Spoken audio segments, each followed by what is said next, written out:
are going to discuss about lesson number 20, that is foreign policy of India and its relation with neighboring countries. Yesterday we have discussed a lot about India's relation with China and India's relation with Nepal.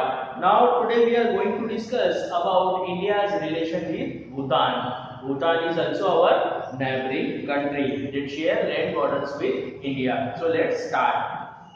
Bhutan situated in the north east of India. देखिए Bhutan India के north west में north east के अंदर situated है. कि smaller country है, बहुत ही छोटी कंट्री है. In the north of Bhutan lies Tibet. Bhutan के नॉर्थ के अंदर क्या है? तिब्बत. इसके अलावा इसके वेस्ट, ईस्ट और साउथ के अंदर सदर्न साइड में क्या है? इंडिया है. ओके. द टोटल एरिया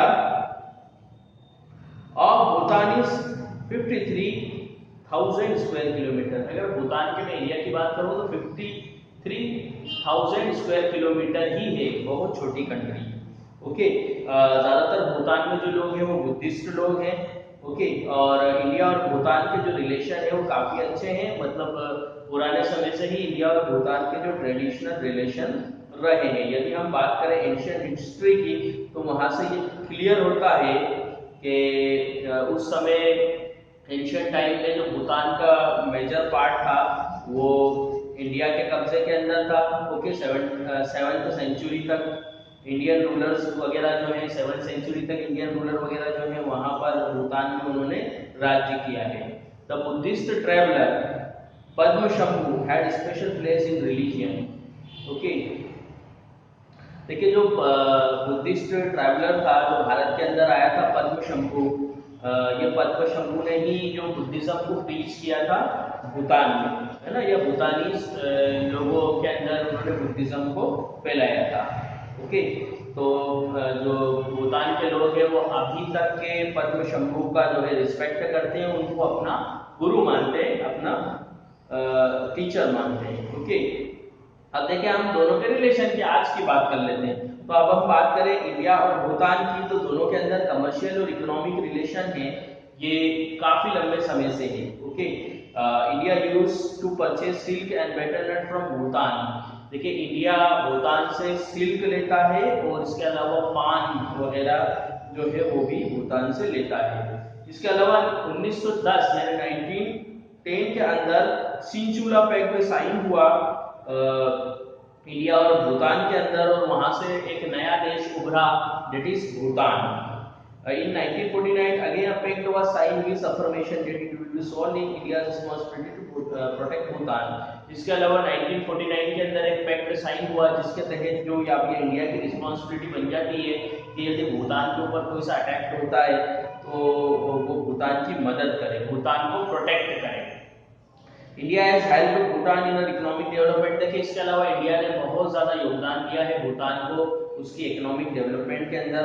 1961 के अंदर इंडिया और भूटान दोनों ने एक वाटर पैक्ट साइन किया रिवर टंका के ऊपर.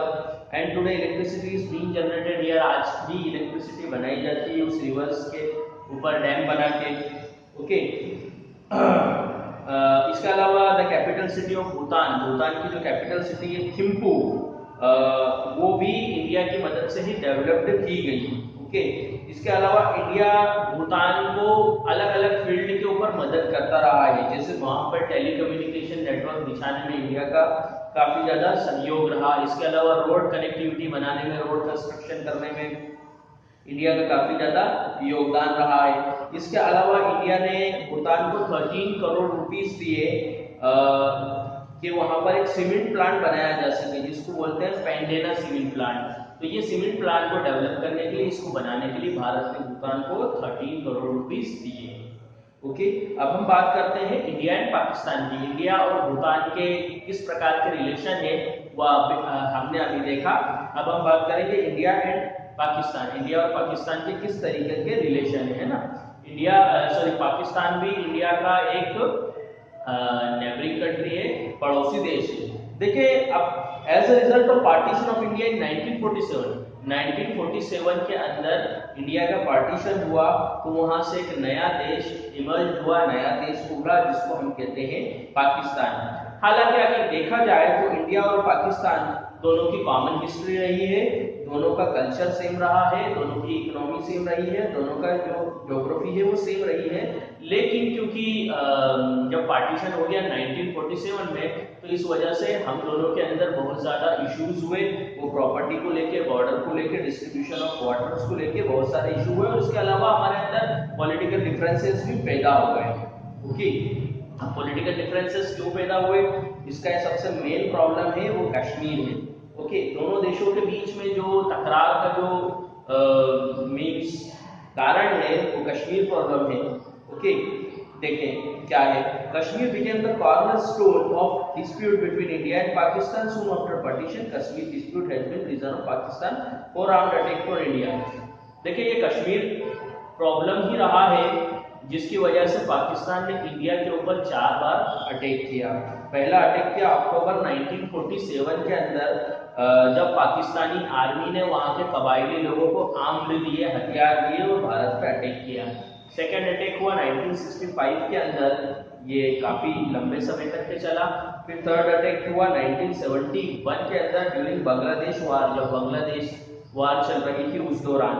और चौथा अटैक हुआ कश्मीर पे 1999 में, है ना, जिसको हम कारगिल वॉर के नाम से भी जानते हैं।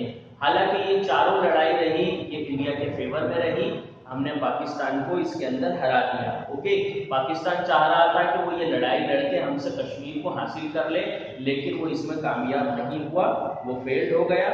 Okay, right from beginning India's policies to settle dispute through peaceful talk and negotiation.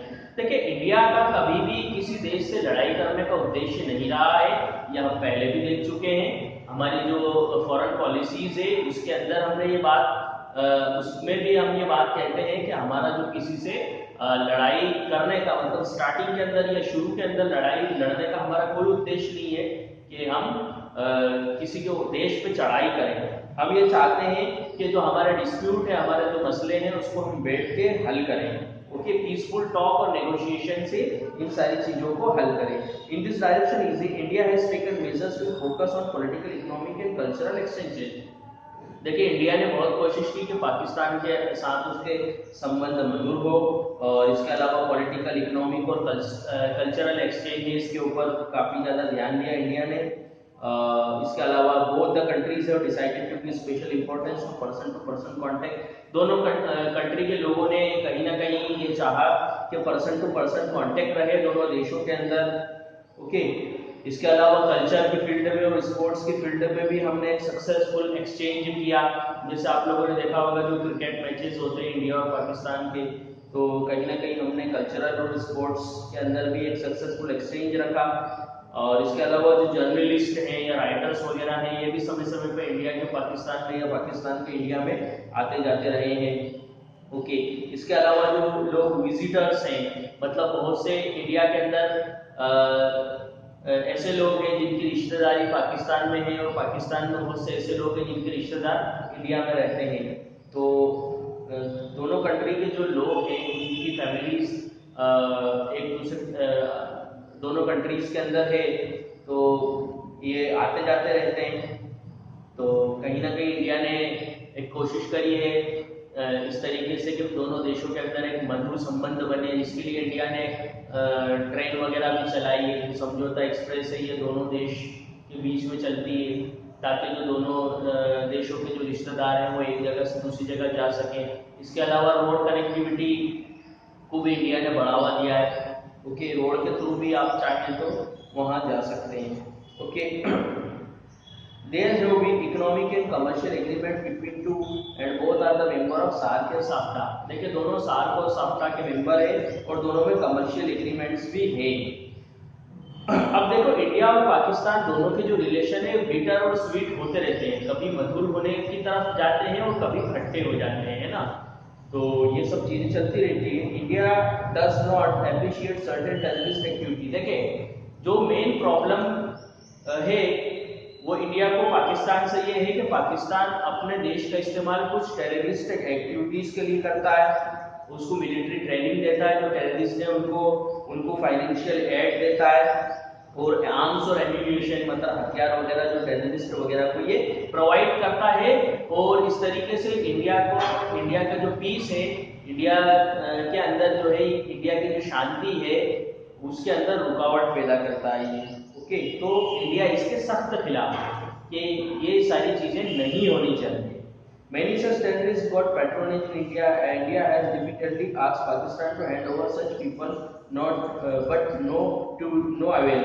देखिए बहुत सारे जो टेररिस्ट हैं कहीं ना कहीं पाकिस्तान में शरण लिए हुए हैं, तो इंडिया का ये कहना है कि ऐसे जो टेररिस्ट हैं या टेररिस्ट एक्टिविटी को पाकिस्तान बढ़ावा न दे, है ना। इंडिया में और ख़ासतौर से जो कश्मीर के अंदर टेररिस्ट एक्टिविटी होती है उसको पाकिस्तान बढ़ावा न दे, और इसके अलावा जो पाकिस्तानी घुसपैठ होती है इंडिया के अंदर उसको पाकिस्तान रोके। Pakistan frequently raises the Kashmir issue in various international conferences. देखिए पाकिस्तान बार बार इंटरनेशनल कॉन्फ्रेंसेस में कश्मीर इशू को उठाता रहा है।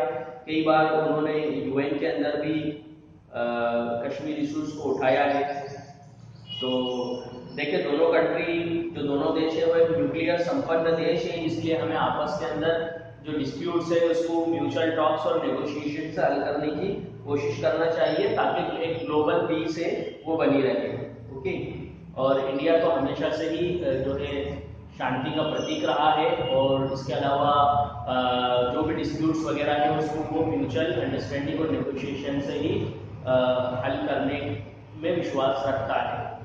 तो आगे कल हम देखेंगे इंडिया एंड पाकिस्तान, इंडिया और बांग्लादेश के किस टाइप के रिलेशन है।